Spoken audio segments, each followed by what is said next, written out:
Masechet Kiddushin Daf Samecheh, the new Mishnah. Haomer Isha Kiddashtich, v'hi omeret lo kiddashtani. Hu asu bikrovoteha v'hi moteret bikrovav. A man says to a woman, I am married to you. And she says, no, you did not propose marriage to me. So we believe him and we believe her. We believe him for himself. So he is prohibited to ever marry any of her relatives, because if a man is in fact married, when I say married, I mean Kiddushin, but Kiddushin effectively creates all of these marriage prohibitions. So I'm just going to use marriage.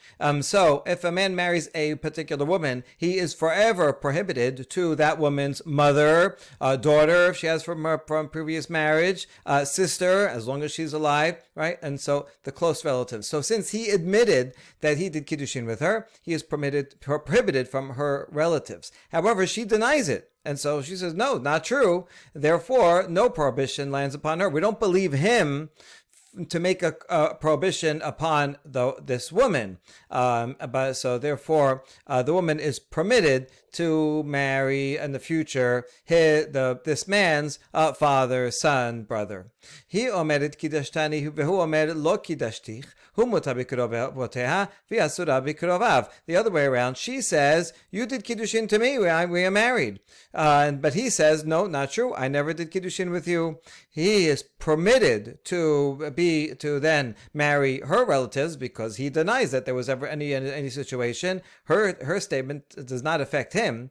However, she is prohibited to then marry any of his relatives. In fact, she is now mikudeshet from her perspective, so she can't marry anybody in the world until she receives a get from this guy.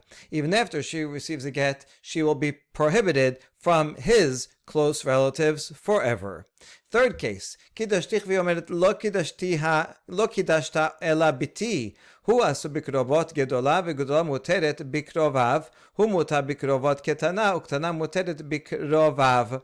A man says, I did Kiddushin to you. And she says, no, not to me, but rather to my daughter. You mixed us up.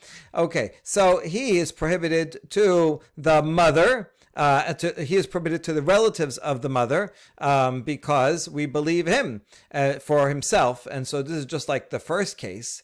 And the mother, the Gedolah, is permitted to marry in the future his relatives. So far, that's the same as the first case. But now, since in addition, this mother said, no, you did Kiddushin to my daughter, does that create any new prohibitions? It does not. He is permitted to the relatives of that daughter, and the daughter is permitted to his relatives, because we do not give credibility to the mother to create a prohibition for her daughter. A person can create a prohibition for himself, but not for someone else. We saw yesterday that a father is believed to create a prohibition for his daughter, because he can marry off his daughter, and the pasuk says so, and we're going to bring that up again right now. Soon, but so we see here that a mother does not have credibility to, even though she admitted, yes, you married off my daughter, she is not believed, and that daughter has no new prohibitions. Kiddashti et bitech, v'hi omeret lo kiddashta ela oti, hu asu bikrovot ketana, uktana muteret bikrovav, hu muta bikrovot gedola, ugdola asura bikrovav. And here, a man says, I did Kiddushin with your daughter. It's the opposite of the previous case. And she said, no, it wasn't my daughter, it was actually me. So since he admitted that he did Kiddushin with the younger one, with the daughter, so he is prohibited from the relatives of the daughter. However, that daughter is permitted to marry the relatives of him, because his admission is not believed for her, and his mother's admission also. The mother said it's me, not the daughter, so therefore there's no reason for the daughter to be prohibited to his relatives. Furthermore, he is permitted to the relatives of the mother because he only said, I did Kiddushin with the daughter, not with the mother, so he didn't admit anything regarding the mother, so he's allowed to her relatives. However, she said, you did Kiddushin to me, which is the same as the second case, and therefore the mother is prohibited to his relatives. Okay, the Gemara is going to ask, why do we need all these cases? Once you have the basic principle, you can figure out the rest of them. So that's what we ask now. So why do I need the second case if I have the first case? If I only had the law regarding him when he says, you did Kiddushin. I gave you Kiddushin. The man says, I gave you Kiddushin. So we believe him for himself, but not for her. She's still permitted. And the reason is because we suspect, you might say, if you only had the first case and not the second case, that in that first case, he is not believed to make her prohibited, to make a prohibition upon her, because a man doesn't care to say something even if he is lying or even if he's not quite sure. So, because what's the consequences for him?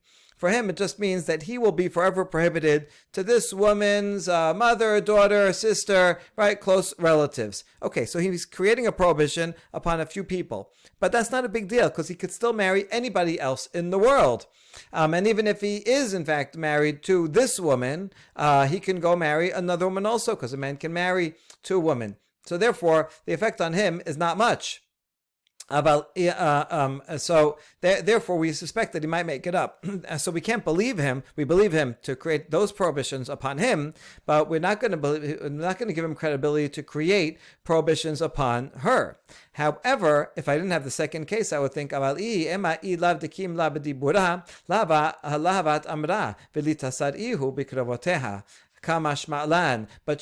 unlikely that a woman would not be careful with her words, right? If she was not for sure that she received Kiddushin, she would not have said that, because this, by admitting that she is mikudeshet to this guy, she is not only prohibited to his relatives forever, she is also prohibited to marry anybody, because now she's mikudeshet until she gets a get. So a woman would not say this flippantly.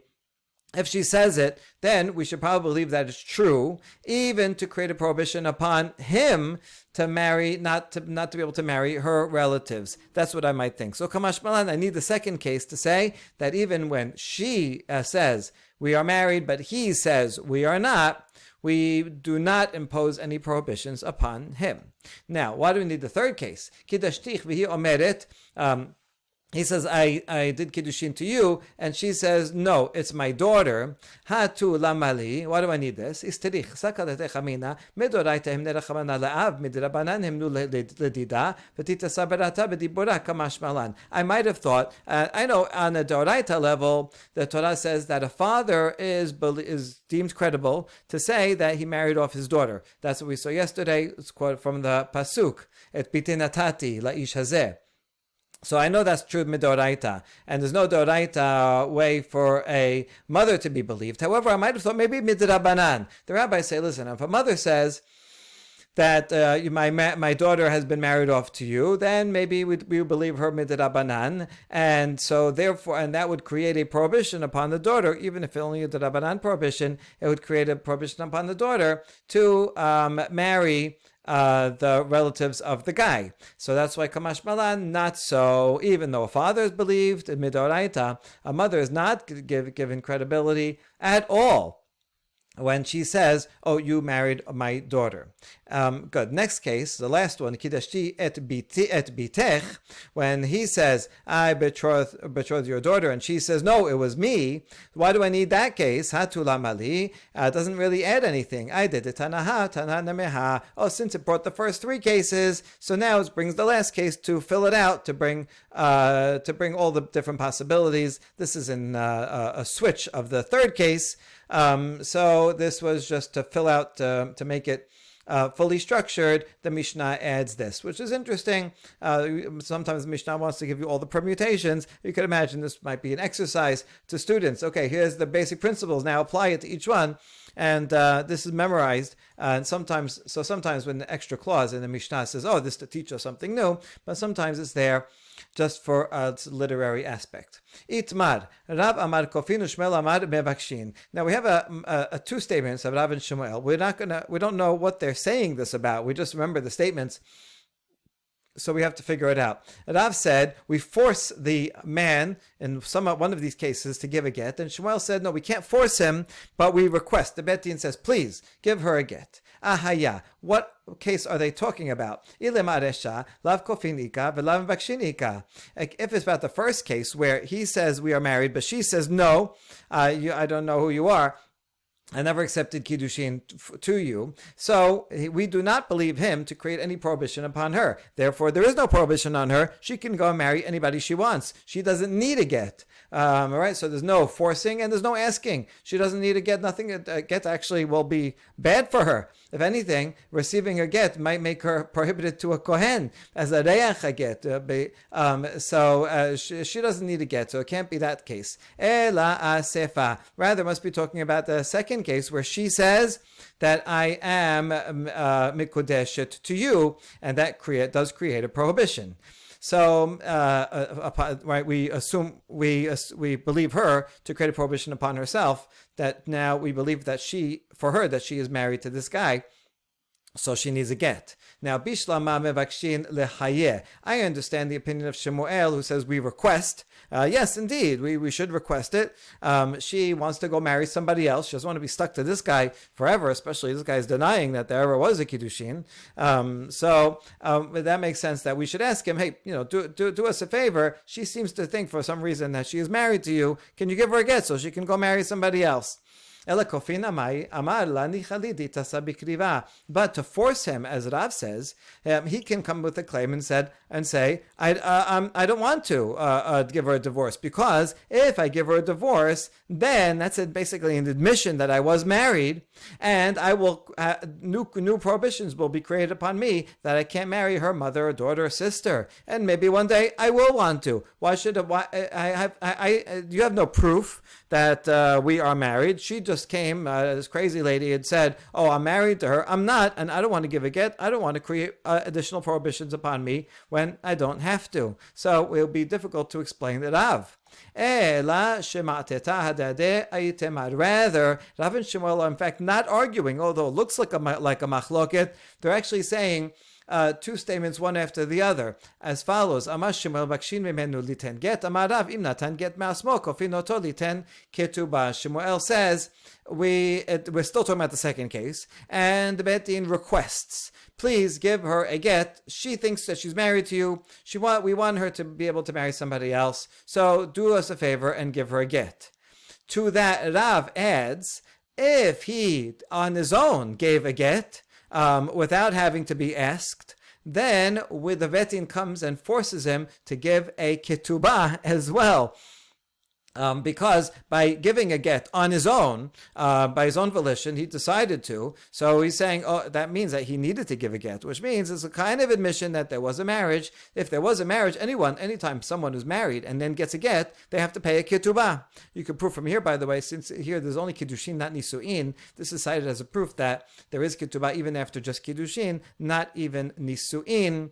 And so this is a way to understand it, not as a machloket, but as two options. If they have to request it, then he gives a get, but no ketubah. If he gives it on his own, that's admission, and he has to pay a ketubah. Itmar nameh. We have another statement that supports this. Amar Rav acha bar ada amar Rav. V'amrila amar Rav acha bar ada amar Rav hamnuna amar Rav. Okay, either way, Rav said this. Kofin umevakshin. He said both. We force and we ask. What do you mean? Tarteh? You're going to force and request? Hachika amar mevakshin menuk liten get. V'natan me'asmo kofin oton liten ketubah. No, it's two options. Either you request that he give the get, and if you didn't have to request and he gave it on his own, then we force him to also pay a ketubah. Amar Rav Yehuda, hamekadesh be'ayd echad en choshishin lekidushav. So now we have an important statement of Rav Yehuda. Someone who does Kiddushin with one witness. Now, you always need two witnesses. We make sure in every wedding, we go get two witnesses. We make sure they're not related, they're not gamblers, and so on. And so we do the Kiddushin. That's the proper way. Now, if you have no witnesses at all, well, then that's not going to take effect. But what about one witness? Rav Yehuda says, no, there's no Kiddushin at all. Only one witness, nothing. They're not married. There's no need for a get. There's no prohibitions created. Question. So the question to Rav Yehuda is, what if the man and the woman both agree and admit that there is a marriage. There's one witness, and there's no contestation. Unlike in the Mishnah here, where one person says yes and the other says no, they both say yes. We were married. I was there. You were there, and this one witness was there. What about there when there's no one contesting, but there's only one witness? So he wasn't sure. In vela vedafya bideh, Rav Yehuda said, well, maybe yes, maybe no. And the law was weak in his hands. He wasn't sure. Right? See, this is a question about are the witnesses there for proof? If it's only for proof, but everybody admits it's okay, right? So then, even the one witness, okay, at least you have one witness. So if it's only for proof, it should be good. But if it's to enact it, the witnesses are needed to make any Kiddushin at all, though, then it wouldn't be. So he's questioning it.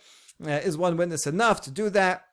Anyway, Itmar, Amar Rav Nachman Amar Shemuel, Mekadesh Be'ad Echad, and Choshim L'Kedusha, V'afilu Shenehem Modim. But we in fact have a conclusion that Rav Nachman tells us in the name of Shemuel, that someone who does Kiddushin with only one witness, there's no Kiddushin there at all, even if both of them admit to it. So we see it's not about admission, it's not about proof. This is unlike, a loan. If I'm there, if we both admit that you owe me $100, so then you owe me $100, right? That's only about proof. But for Kiddushin to be effective, you need two witnesses. And one witness, even with the admission of both parties, is 0. All right, that is the statement of Rav Nachman. And now we're going to challenge Rav Nachman from a few different sources. Iti be'rava le Rav Nachman. Hameli shekidashtich v'yomedet lo kidashtani hu asu bikrobotev hi muteret bikrovav. This is the very first case of the Mishnah. A man says, we are married. She says, no, you never married. I never married you. So he creates prohibitions upon him, but not upon her. Now, what case are we talking about? Idei ka'edim amay muteret bikrovav. If it's a case where there are two edim, so why is she permitted, right? There's two edim that they're married. So two edim are believed, and then that would create a prohibition upon her. If there's no edim, then why is he prohibited to her, to her relatives? Because there's no edim. If there's no witnesses, then there's no marriage, right? It doesn't matter even if they both agree that they were married. There's nothing unless there's two witnesses. Rather, it must be talking about there is one witness, and even though there's one witness, it creates a prohibition. So it sounds like one witness. We do suspect that the Kiddushin is valid. There's a challenge against Rav Nachman, who said that with one witness the Kiddushin is invalid. We answer, no. No, we're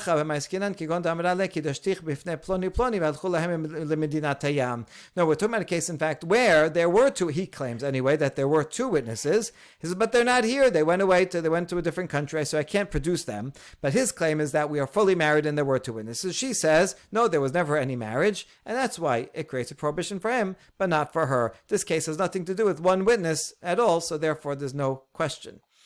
All right, second question against Rav Nachman. Itibe, hamigareshet ishto velana imo bepundiki. Bet Shammai omrim ena sericha hemenu get sheni, or bet Hillel omrim sericha hemenu get sheni. Someone gives a get to his wife, and then they go and they sleep together in a hotel room. So Bet Shammai says you don't require a second get. We do not suspect, even though they did go in a hotel room, they shouldn't do that because they're not married now, so that would be yichud. But we do not suspect that they had relations together in order to create a new Kiddushin, and so you don't need a second get. And just like in any two single people that were never married, it would be the same thing. If they were together they violated Yichud and went together in a room, we don't suspect that they must have slept together for the purpose of Kiddushin and require get. No, you don't need that, and here you don't need that. However, Bet Shammai says, well, they kind of know each other, right? So they were married already. And so therefore they're used to each other, and even though they got a get, and now they're staying together in Yichud, they're secluded together, then we suspect that during the seclusion they had relations, and it was for Kiddushin, and therefore we require him to give a second get. Now that's all the Mishnah and Eduyot. We ask, what's the case? If there are witnesses that they had relations, then what would be the reason for Bet Shammai to not require a get? They were definitely together. So So there could be for Kiddushin. So we should require a get. But if there's no edim at all, then what would be the reason for Bet Hillel? Why should we think? Should we think that they had relations or anything? There's no witnesses, so it shouldn't even if they admit, right? If there's no witnesses to a Kiddushin act, you could do Kiddushin in three ways, right? With Kesef, Shtad, or Bi'ah. In any of the three ways, if there's no witnesses, you could do all three ways. If there's no witnesses, then there's certainly no Kiddushin, so it really wouldn't matter. Even if they had relations, there is no possibility that they're Mikudashin. Rather, must be talking about that there's one witness. And according to Bet Shammai, see here, even though there's only one witness that saw them, still, that can effectuate a Kiddushin, and we require a get sheni. There's a challenge to Rav Nachman, because Rav Nachman said that with one witness, there is no Kiddushin. So Rav Nachman can respond. Hold on, I'll respond with the continuation of that Mishnah. Both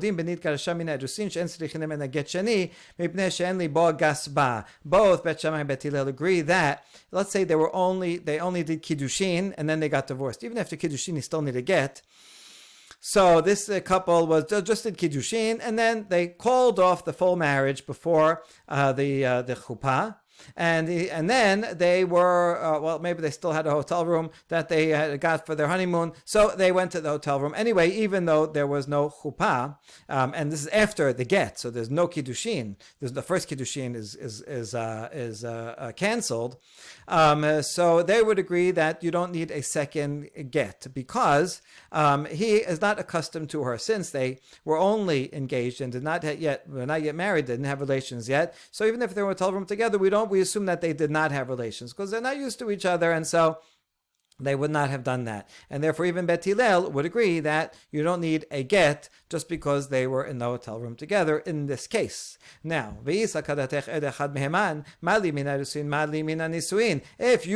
Rav Nachman argues back, that one witness should be believed, what's the difference if it's Erusin or Kiddushin? You have one witness that says, I saw them, and they did, had Bi'ah, and if we're assuming that it was L'Shem Kiddushin, then this one witness should be believed, even if whether they were accustomed or not, whether they were engaged or whether they were fully married. So rather, it must be not so that that one witness is not believed, or that this is not a case of one witness, right? Because it wouldn't make sense if you say it's one witness, so one witness is believed. That's what you're trying to use this Mishnah to prove against me. Then you can't explain the Sefer. Rather, we can explain the whole Mishnah in a different way. We're talking about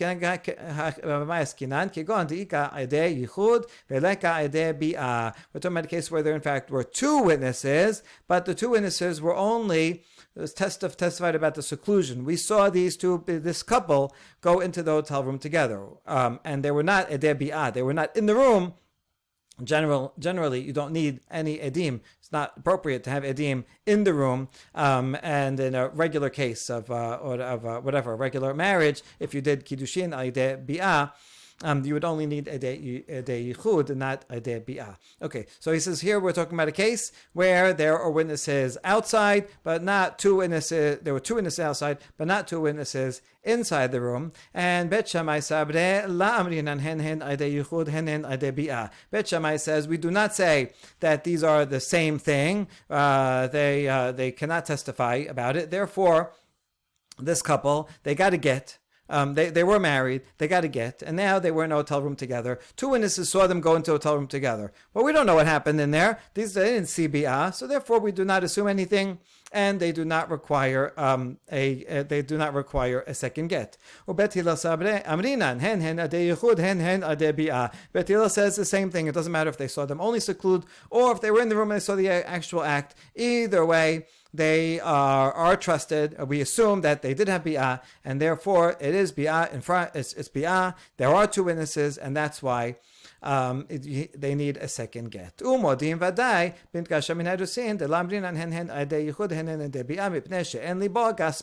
even Bet Hillel agrees that if they only were mikudashin in the first time around, there was only Kiddushin, and then he gave her a get. And then there was Edei Yichud, that those Edei Yichud are not the same as Edei Bi'ah. Even though we know that they went into the room together, we do not assume that they had Bi'ah, because they are not accustomed to each other, because they were never fully married.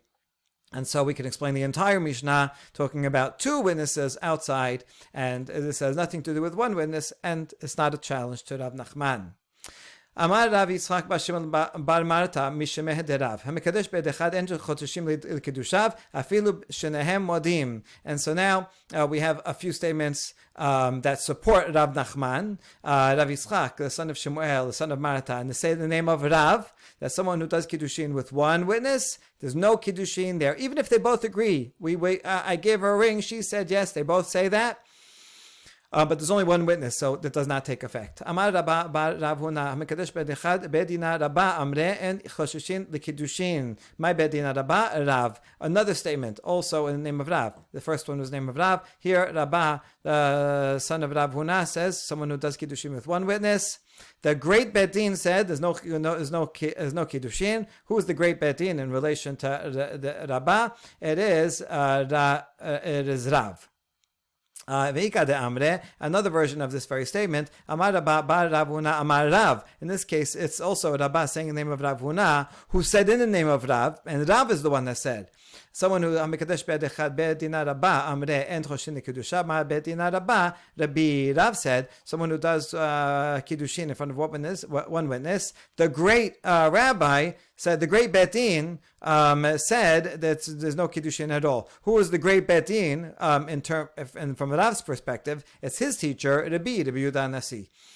So this is a long chain of tradition, and many rabbis that all agreed that if you have just one witness, and even if everybody agrees, there's no Kiddushin, you can't take effect unless there's two witnesses. Now, more challenges to this opinion. Mativ Rav Achdeboy bar Ameh, Shenaim Sheba Medinat Hayam, Vishaim Mahem, Vachabilai Mahem, Ze Omer Ishti Veze Abdi, Vezo Habilati, Vezo Omer Zo Ishti Veze Abdi, Vezo Habilati, Visha Omeret Elu Shene Abadai, וחבילה שלי צריכה שני גיטין וגובה כתובתה מן החבילה. Okay, quite a humorous case actually. You have two men that came from overseas. We don't know who they are. And there's one woman with them, and they have a suitcase also with some valuable items in it. Now, each of them come to Beit Din. They all come to Beit Din, and they each have a different claim. One of the men says, this is my wife, this other guy is my slave, and this is my suitcase. The other man says, no, this is my wife, the other guy is my slave, and the suitcase is my belongings. She said, these two men are my slaves, and the suitcase is mine. So the verdict is, both men have to give her a get, and she collects her ketubah from the suitcase, so she doesn't necessarily get all of the contents of it, but the amount of the standard ketubah would be paid to her from that suitcase, because no matter what, she deserves it. See, if she's right and it's her suitcase, then she deserves everything in the suitcase. And if either one of them are correct, and it's well, then they each admit that it's her wife, and so once they give a get, they have to pay a ketubah. So no matter what, she will get at least some of the contents of the ketubah. Now, what is the case? Hechidame id itle sahade dahai v'it lesahade lahai mimase amra elu shnei avadai v'chabila sheli elala be'ed echad. So this is why it's a question against Rav Nachman's opinion. If we're talking about that this man has two witnesses and the other guy also has two witnesses, so okay, now one of the what one said is we have two against two, so we don't know if he's the real husband or if the other guy is the real husband, but she has no witnesses. So could she possibly say these are my slaves and the suitcase is mine? That would have no claim, because that claim goes against both sets of witnesses.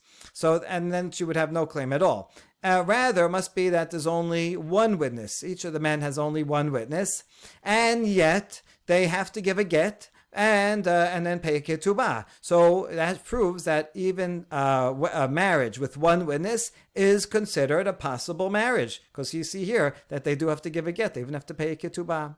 We say, no, not how can you understand it that way? Even though we do believe one witness to some extent, but not if the one witness is contradicted.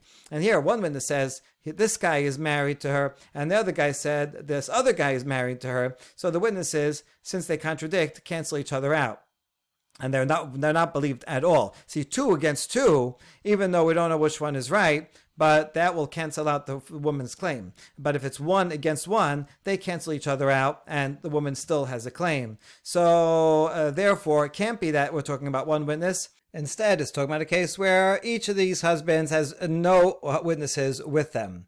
And when the case said, they need to give a get, they both need to give a get, right? The language was, Siricha Gishene Gitin, she needs to get a get from both of them. No, didn't mean that she has to. Rather, in fact, everyone would agree that if she decides she just wants to marry someone else in the world, she can do that without a get.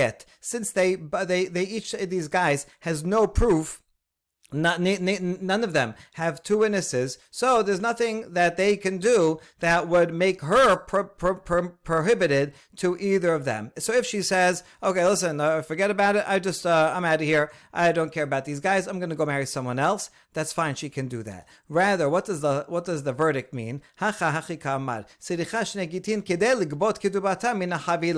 If she wants to collect her a ketubah from this suitcase, then she requires a get from both. In other words, if she says I want to get payment for a ketubah, well then that means she's married. So one way or another.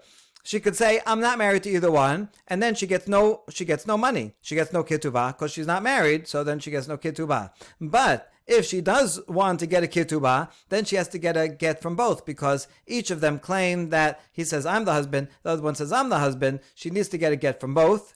Now, whoever a suitcase it belongs to is also the husband, so she will collect the ketubah from that suitcase. But she can only collect the ketubah if she gets a get from both of them. But she doesn't have to get a get from both of them. If she doesn't want to get payment, she can just go and marry someone else. So there is, in fact, no prohibition created here. There's no presumption of that she is married to any one of them from her point of view. Because they have no witnesses. And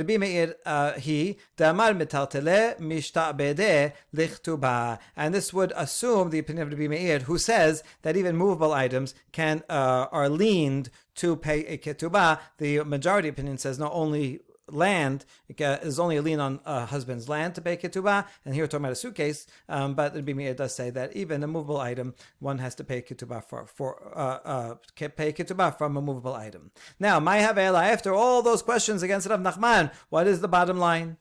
Well, the bottom line is the machloket. Rav Kana amar en choshishin l'kedusha, Rav Papa amar choshishin l'kedusha. We're just going into later generations to see that they continued to argue about it. Rav Kana says, one witness, there's no Kiddushin at all. Rav Papa said, it's not 100% Kiddushin, but we have to be machmir that maybe there is a Kiddushin.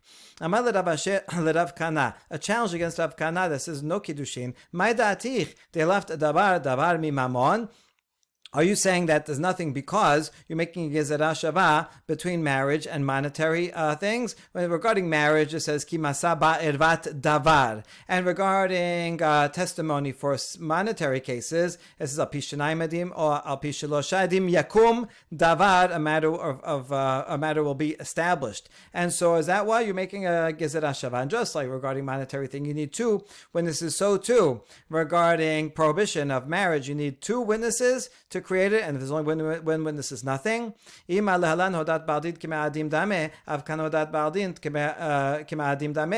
to compare them, then compare them all the way. And regarding monetary things, the admission of one of the litigants is like 100 witnesses. If I come and say, I owe you $100, then it's as if I brought 100 witnesses, because the admission of guilt of a litigant is same as 100 witnesses. So too, according to this comparison, gezerah shavah, I should also say that as long as the husband and this man and this woman admit that they are married, that should be the same as 100 witnesses, and they should be married.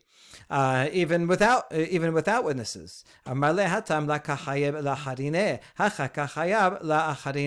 no, that's different. If when I come and admit that I would, and I say I owe you $100, that doesn't take away anything from anybody else. It just means that I'll have to pay you. Whereas here, if they admit that they are married to each other, it creates prohibitions also to their relatives, right? If we make an admission, then that means my father or brother will be prohibited to you. It creates prohibitions upon other people.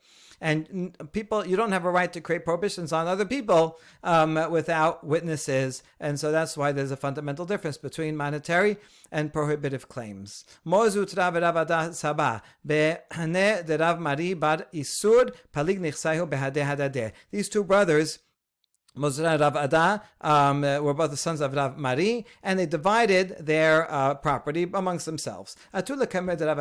Now, after they divided it, they came to Rav Asher to ask a question.